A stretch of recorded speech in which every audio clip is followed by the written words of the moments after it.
오늘의 말씀은 다니엘서 1장 7절의 말씀을 본문으로 이제 아름다운 동행 다니엘에 대해서 말씀을 전하도록 하겠습니다. 원래는 오후 예배 때 항상 인물 설교로 말씀을 증거했는데요. 벌써 20번째 시간입니다. 많은 인물들을 지나왔고요. 이제 다니엘을 우리가 만나게 되었습니다.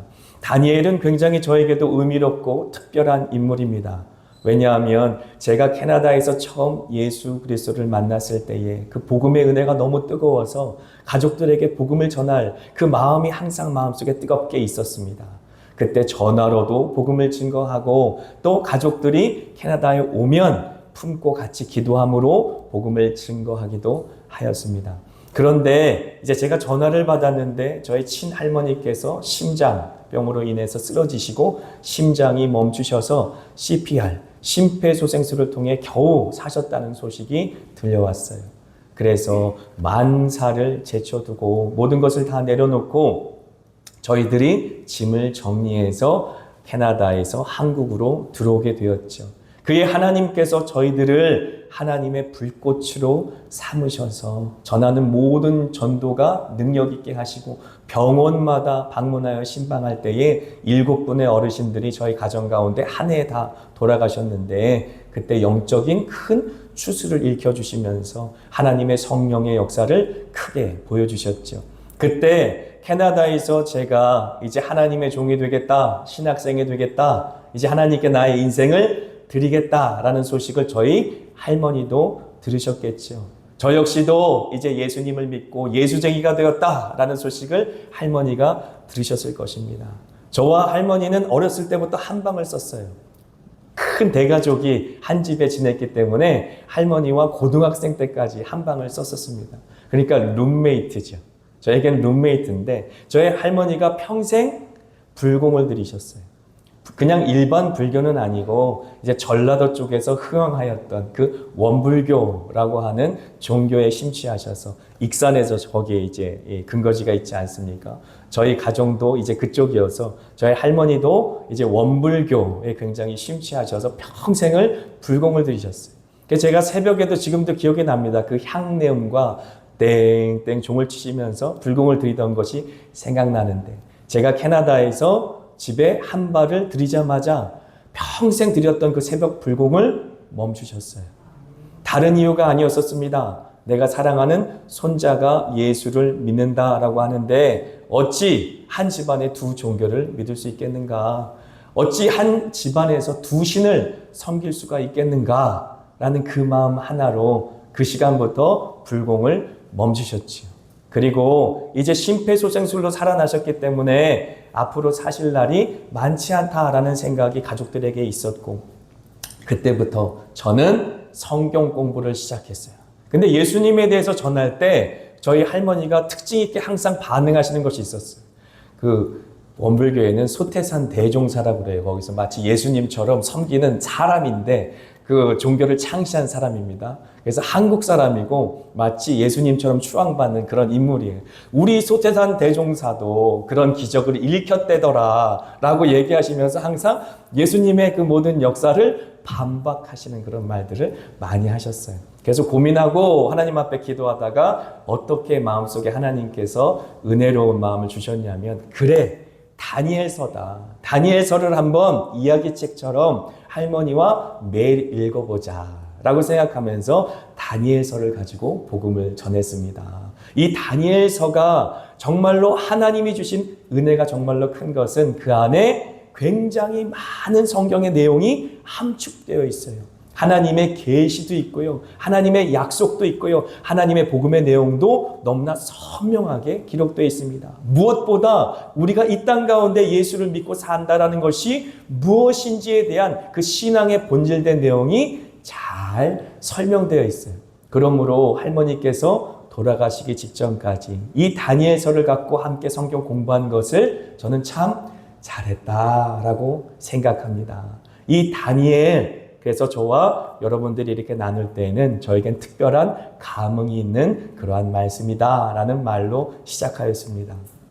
다니엘이라고 하는 이름 자체는 하나님께서 심판하신다라는 뜻입니다. 당시에 이제 다니엘 같은 경우는 왕과 더불어 포로가 되어서 바벨론 땅에 이제 포로가 되어서 끌려갔지 않습니까? 그렇다면 어떻게 보면 신앙적인 자존감 또 정체성이 무너질 수 있는 순간이었을 것이에요. 그런데 다니엘은 스스로 자신의 신앙적인 자존감과 정체성을 온전히 지키며 오히려 바벨론 땅에 하나님의 이름을 드높였던 그런 인물입니다. 뿐만 아니라 하나님께서 이스라엘 백성들을 심판하셨지만 그 모든 역사를 주관하시는 분은 오직 하나님이시다라는 사실을 이제 온전히 증거했던 그런 인물이 될 수 있겠지요. 그래서 다니엘을 통해서 우리가 받을 수 있는 은혜가 참으로 크다라고 하는 것입니다. 다니엘이 처한 그 환경을 한번 생각해 보세요. 다니엘 역시 정말로 바벨론 땅에 포로로 끌려갔을 때 참담하고 암담했을 것입니다. 그리고 그 바벨론 땅은 우상이 가득했던 땅이었어요.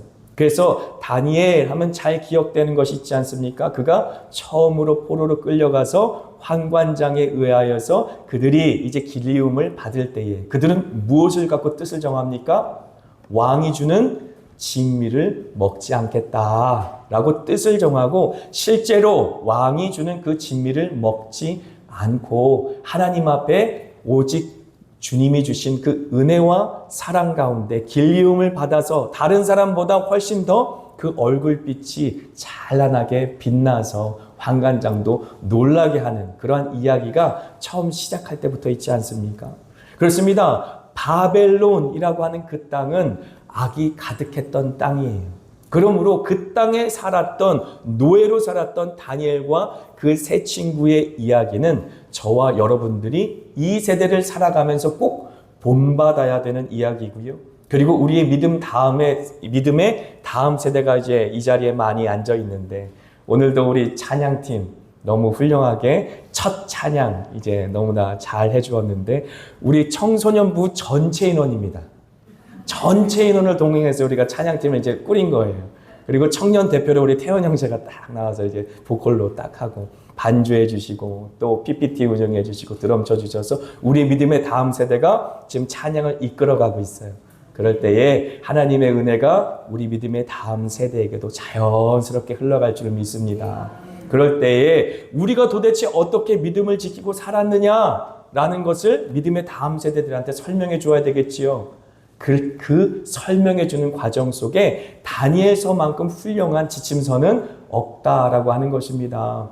다니엘서를 가만히 보게 되면 하나님께서는 다니엘이 살았던 그 시대에 바벨론 땅을 어떻게 평가하고 있는지 우리에게 그대로 보여주고 있어요. 그 다니엘이 살아간 인생의 장소, 바벨론이라고 하는 곳은 하나님이 보실 때에 어떻게 보면 음녀라고 말할 만큼 모든 악의 시작점이고 모든 우상의 시작점입니다.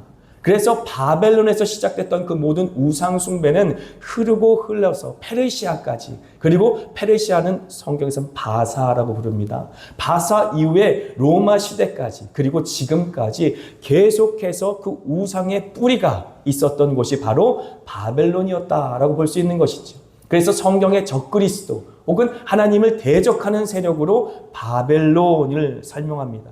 근데 예수님은 우리에게 무엇이라고 말합니까? 예수님 역시도 이 땅을 바라보면서 악하고 음란한 세대라고 이 세상을 평가하십니다. 악이 가득하고 음란이 가득한 세대가 바로 우리가 살아갈 세대고 우리의 다음 세대가 살아가야 될 세대이다라고 말하는 것이죠. 뿐만 아니라 예수님께서 제자들을 세상 가운데 보내시면서 보라, 내가 너희를 보내는 것이 양을 이리 가운데 보내는 것 같다라고 말씀하십니다.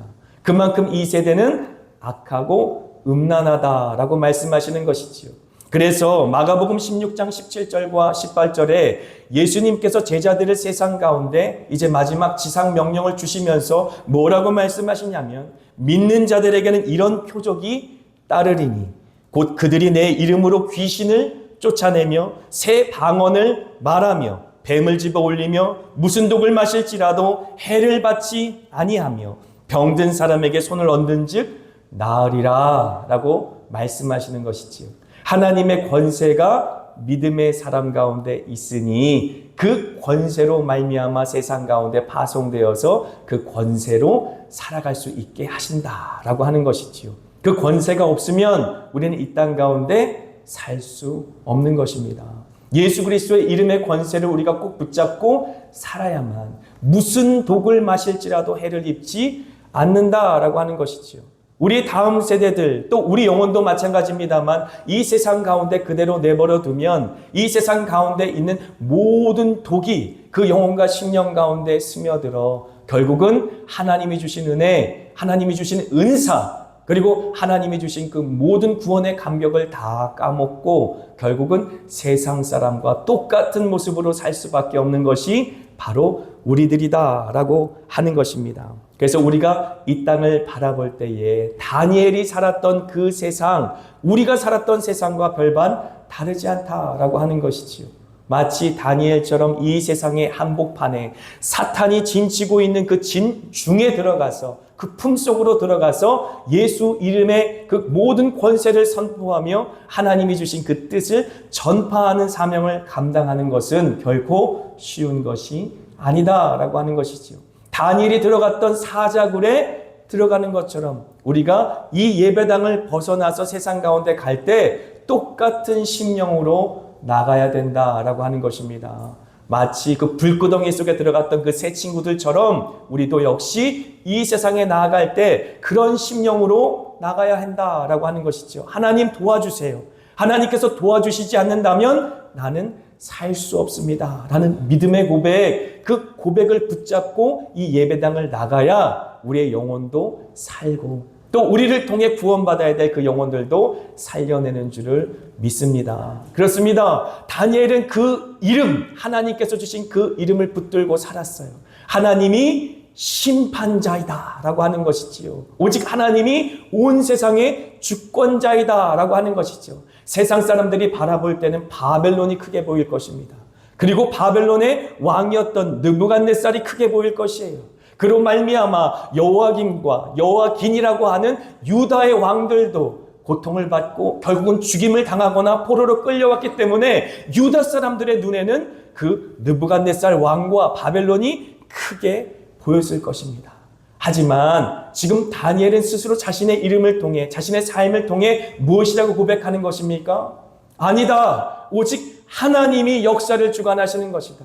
이스라엘 백성을 심판하는 것은 바벨론이 아니라 오직 나의 주, 나의 하나님이다. 이스라엘을 심판하신 사람은 느부갓네살이 아니라 오직 나의 주, 나의 하나님이시다. 하나님께서 내 백성을 찢으셨으므로 하나님께서 내 백성을 다시 싸매실 것이다 라고 하는 그런 간절한 소망이 그의 이름 가운데는 있었다라고 하는 것이죠. 그러므로 성경에는 바벨론을 무엇이라고 평가하는가? 예레미야서 51장 20절 한번 보여주시죠. 같이 읽습니다. 여호와께서 이르시되 너는 나의 철퇴 곧 무기라 라고 말하는 것이죠. 예레미야서 51장 20절입니다. 여호와께서 이르시되 하나님께서 바벨론을 평가하시되 바벨론은 나의 철퇴 나의 무기다. 내가 도구로 사용했을 뿐이다 라고 말하는 것이지요. 그런데 느부갓네살도 그렇고 바벨론도 그렇고 계속 흥왕하여지니까 어떻게 되어집니까? 교만해지기 시작하는 것입니다. 그 다음 지도를 한번 보여주세요. 지도를 보게 되면 저것이 바벨론 제국입니다. 이후에 바사가 등장하는데 바사는 페르시아 제국이죠.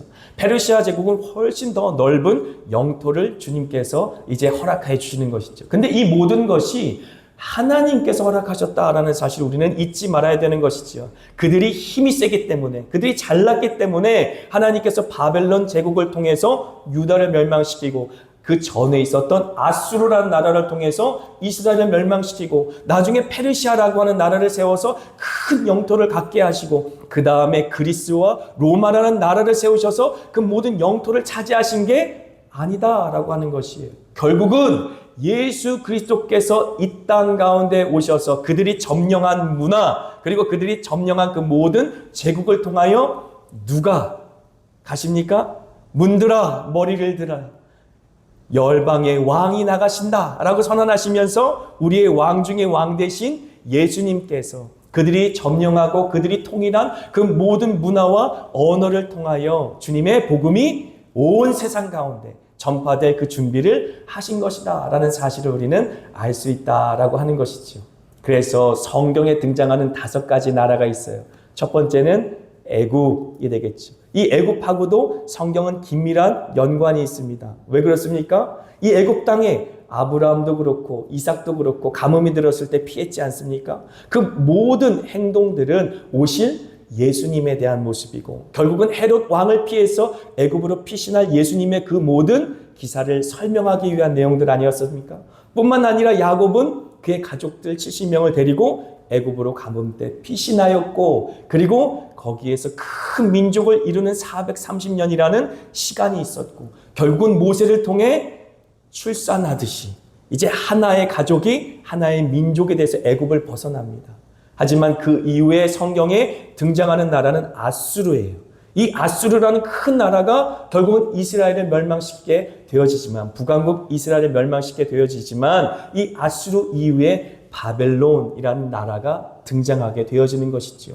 그래서 그런 모든 역사가 짧은 다니엘서에 다 나오는 것이죠.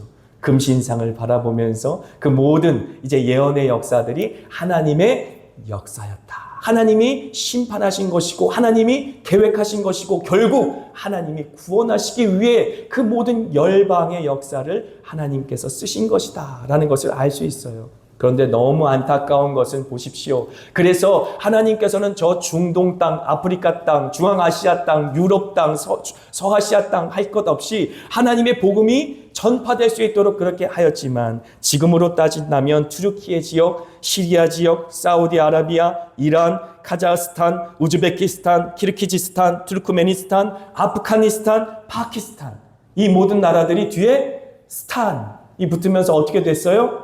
무슬림 지역으로 변모되고 마른 것이지요. 그러므로 하나님께서 다시 예수 그리스도로 말미암아 그 깃발을 높이 들고 우리는 이 세상의 한복판에 마치 바벨론처럼 그 모든 우상 숭배가 가득하고 거짓과 그리고 하나님을 거역하는 배반이 가득한 이 땅 가운데 복음을 들고 땅끝까지 이르러 나가야만 한다라는 사실을 우리는 알 수가 있는 것입니다. 그래서 성경은 바벨론은 하나님을 대적하는 세력의 대표성으로 우리에게 보여주고 있습니다. 요한계시록 17장 5절과 6절의 말씀 한번 같이 읽습니다. 그의 이마에 이름이 기록되었으니 비밀이라 큰 바벨론이라 땅의 음녀들과 가증한 것들의 어미라 하였더라. 또 내가 보매 이 여자가 성도들의 피와 예수의 증인들의 피에 취한지라 내가 그 여자를 보고 놀랍게 여기고 크게 놀랍게 여기니 라고 말하는 것이지요. 그래서 다니엘과 그 세 친구들이 지금 처한 그 환경은 마치 사탄의 진중 속으로 들어가 적지에 들어가 지금 살아남는 과정인 것이죠. 저희 막내가 자 이제 설교가 길지 않으니까 집중해서 한번 들어볼까요? 저희 막내가 어렸을 때부터 잘 읽은 책이 있어요. 그게 뭐냐면 무엇에서 살아남기라는 책이에요. 본 적 있으신가요? 무엇에서 살아남기, 뭐 환경오염에서 살아남기, 뭐 이런 책이었는데 다니엘서는 마치 악하고 음란한 세대에서 살아남는 방법을 지금 제가 전하고 있으니까 좀 들어보세요. 살아남는 방법, 죽지 않고 살아나는 방법을 제가 좀 전하고 있습니다. 악하고 음란한 세대에서 살아남기를 지금 보여주고 있는 것이에요. 어떻게 우리가 이 땅 가운데 살아가면서도 우리가 그 악에 침노당하지 않고 그 음란함에 잠식당하지 않고 살아갈 수 있는가? 그것에 대해서 지금 다니엘과 세 친구는 우리에게 몸소 자신의 삶을 통해 보여주고 있다라고 하는 것이죠. 다니엘과 세 친구는 이제 바벨론에 끌려가자마자 어떤 일을 당했습니까? 그 이름이 창시 계명을 당했어요.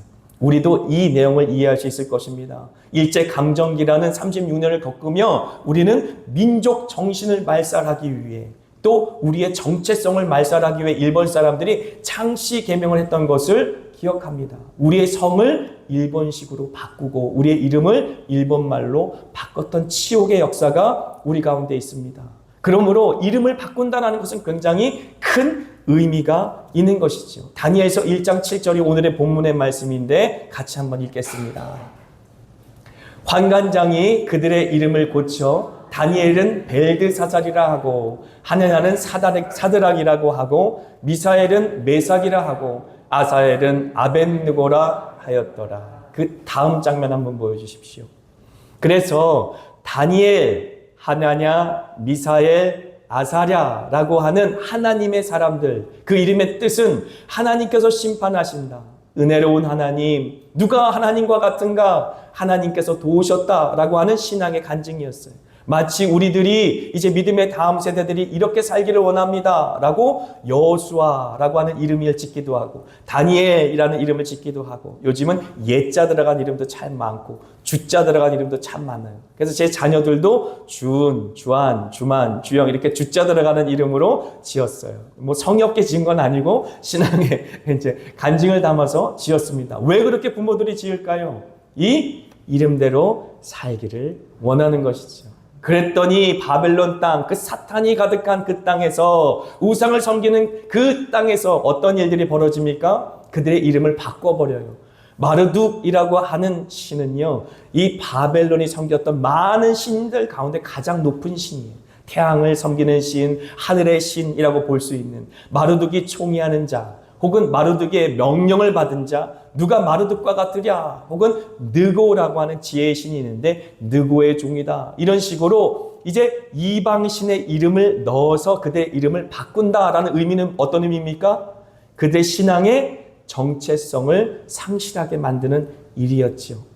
그래서 그들이 이러한 치욕 속에서 살아갈 수밖에 없었다라는 사실, 이 사실은 우리가 맞닥뜨린 현실과 똑같다라는 사실을 잊지 마십시오. 우리가 세상 가운데 나갈 때에 우리뿐만 아니라 우리의 믿음의 자녀들 역시 신앙의 정체성을 유지하고 살지 못하도록 끊임없이 도전을 받는다라고 하는 것이죠. 미국에서도 원래는 미국이 처음 이제 시작되었을 때에는 교실에서 수업을 하기 전에 선생님들이 기도로 시작했습니다. 뿐만 아니라 성경을 가르칠 수가 있었죠. 그런데 지금은 기도하면 안 돼요. 그래서 저희가 이제 미국에서 공부할 때 저희 아이들이 밥을 먹기 전에 모여서 두 손을 모으고 기도하는 그 모습들이 주변의 아이들한테 이제 조롱거리가 된 적이 있었어요. 근데 그 선생님께서 그 모습을 보고, 선생님 역시도 이제 기독교인이었는데 그 모습을 보고 아니다, 기도하는 모습은 아름다운 것이다 지지해 주셔서, 격려해 주셔서 오히려 점심시간에 우리 아이들뿐만 아니라 예수님 믿는 많은 아이들이 기도하면서 밥을 먹기 시작하는 그런 일들이 있었던 것이죠. 그때 그 선생님의 이제 전화를 제가 받았었습니다. 그 선생님이 뭐라고 말하냐면, 나는 선생님이기 때문에 이 선생님의 직분을 유지하기 위해서는 학교에서 기도할 수 없었습니다. 그런데 당신의 아들 누구가 그렇게 담대하게 기도하는 모습을 보면서, 그리고 또 아이들 앞에서 성경책을 들고 와서 전도하는 모습을 보면서 큰 도전을 받았습니다. 이제 앞으로 나도 선생이라고 하는 위치에서 살아가면서 복음을 전하며 살겠습니다. 기도하는 모습을 아이들 앞에 부끄럽게 여기지 않겠습니다 라는 신앙의 간증을 하는 것을 들었습니다. 이토록 우리는 이 땅 가운데 살아가면서 끊임없이 믿음을 지키고 살지 못하도록 그렇게 세상의 공격을 받을 수밖에 없다라고 하는 것이지요. 우리의 이름을 바꿔 불러야 될 만큼 세상 가운데 어려움을 겪는다라고 하는 것이지요. 이게 남의 일입니까? 우리가 몇 년 전만 해도 바로 코로나 시기를 지나지 않았어요. 코로나 시기를 지나면서 어떤 어려움을 겪었습니까? 교회 나와서 예배 드리면 직장에서 잘리는 일들이 있었지 않습니까? 잘리지는 않을지라도 눈총을 받고 교회 나가서 예배했다는 이유 하나만으로 사람들의 질타를 받아야만 됐던 그러한 날들이 우리에게도 있지 않았었습니까? 마치 하나님 앞에 예배 드리는 것이 마치 사람들 앞에 범죄하는 것처럼 그렇게 범죄자 취급을 받았던 순간들이 우리에게도 있지 않았었습니까? 그러므로 이 다니엘서의 말씀을 받을 때 굉장히 옛날 옛적의 이야기구나 라고 받으면 안 되고, 바로 내가 지금 겪고 있는 이야기구나, 지금 내가 학교에 가면, 직장에 가면 맞닥뜨릴 이야기구나, 우리 청년들도 직장에 가서 마음껏 예수를 증거해야 되고 직장에 가서 함께 식사를 할 때에도, 심지어 술자리가 도는 회식 자리에서도 할렐루야 하면 감사합니다. 하나님, 이렇게 복음을 증거할 수 있는 은혜를 나에게 주셔서 감사합니다. 믿음으로 기도하며 그 고기도 먹고, 그리고 음료수도 먹을 수 있는 믿음의 담대함이 우리 자녀들에게 생겨나야 되겠죠. 마치 불구덩이 속에 들어가고 사자굴에 들어가는 것 같은 그런 어려움을 겪는다 할지라도 하나님의 이름이 우리를 통해 높임 받아지는, 나는 예수 믿는 청년입니다, 나는 예수 믿는 사람입니다, 그렇게 담대히 증거할 수 있는 믿음의 담력이 우리의 믿음의 다음 세대들 가운데 세워져야 되지 않겠습니까? 그렇게 불길처럼 일어나는 그 뜨거운 심령들이 우리뿐만 아니라 우리 믿음의 다음 세대들에게 전이 되어야 되지 않겠습니까? 그런 역사가 다니엘에게 있었다는 것입니다. 비록 이스라엘 사람들은 멸망당했지만, 그래서 비록 그들은 나라를 잃어버렸지만, 왕도 없고 민족도 없고 이제 내 나라의 정체성도 잃어버린 그런 다니엘이 되어버렸지만, 그 마음과 심령 가운데 하나님을 향한 자기 자신의 그 믿음의 정체성만은 절대로 잃어버리지 않은 것입니다. 절대로 세상 가운데 자신의 그 모든 명예와 돈과 바꾸지 않은 것입니다. 그 왕 앞에서도 꿋꿋하게 자신의 믿음을 지킬 수 있었던 그 믿음의 담력이 저의 마음과 심령, 여러분의 마음과 심령, 우리 믿음의 다음 세대의 마음과 심령에 예수의 이름으로 심겨지길 축복합니다. 아멘. 그래서 다니엘 이름을 바꿔버린 벨드사살, 느부갓네살, 이 사람들이 어떻게 다니엘 이름을 부르는지 한번 성경의 말씀을 보십시오. 도대체 어떻게 다니엘이 그의 믿음을 지키고 이 우상이 가득한 사탄의 그 뱃속에서 하나님께 영광을 받는지 한번 보십시오. 다니엘서 4장 8절의 말씀입니다. 같이 한번 읽습니다. 그 후에 다니엘이 내 앞에 들어왔으니 그는 내 신의 이름을 따라 벨드사살이라 이름한 자요, 그의 안에는 거룩한 신들의 영이 있는 자라. 내가 그에게 꿈을 말하여 이르되, 할렐루야, 다니엘을 불렀어요. 근데 다니엘에 대해서 뭐라고 지금 평가합니까? 느부갓네살이 그의 이름은 벨드사살이다. 벨이라고 하는 것은 아까 말한 마르둑의 다른 이름이에요. 그러니까 우상의 이름이죠. 우상에게 총애를 받는 사람이라고 이름을 지었지만 그 안에는 거룩한 신의 영이 있는 자라. 할렐루야, 아멘. 다른 방법이 없는 것입니다. 오직 성령 충만 받는 것 외에는 이 악하고 음란한 세대를 이겨낼 방법이 없어요. 핸드폰만 열면 끊임없이 음란한 것들이 쏟아지고 있는 이 세대 가운데, 끊임없이 폭력적이고 악한 것이 쏟아지고 있는 이 세대 가운데 우리 자녀들을 지키고 우리의 신앙을 지킬 방법은 오직 성령 충만밖에 없는 것입니다. 그러므로 다니엘 보십시오. 그는 성령 충만을 받았기에 이방인의 왕이 보기에도 그의 안에는 성령이 충만하였다라고 지금 고백하고 있지 않습니까? 그리고는 더 이상 느부갓네살은 그를 벨드사살이라고 부르지 않습니다. 한번 보시죠. 다니엘서 6장, 성경책을 갖고 계시면 다니엘서 6장을 함께 펴보세요. 다니엘서 6장에 보면 이제 왕이 다니엘과 세 친구들을 높여서 총리로 삼는 장면이 나와요. 이것을 시기하여서 6장 4절에 보면 총리들과 고관들이 이제 다니엘을 함정에 빠뜨리게 합니다. 어떻게 합니까? 그를 함정에 빠뜨리자니 그는 외적으로 무음한 자다. 그러므로 하나님의 율법 외에는 그를 고발할 방법이 없다 생각하여서 어떻게 말하냐면 30일 동안 누구든지 왕 이외에 그 어떤 신에게도 절하지 말라라는 공표를 하게 되어집니다. 그런데 10장의 말씀 보세요. 다니엘이 그 조서에 왕의 도장이 찍힌 것을 알고도 자기 집에 돌아가서 윗방에 올라가 예루살렘을 향한 창문을 열고 전에 하던 대로라고 말하는 거예요. 전에 하던 대로. 아멘. 성령 충만의 비결이 여기 있었던 것이죠. 다니엘에게는 거룩한 습관이 있었던 것입니다. 바로 기도하는 것 말이지요.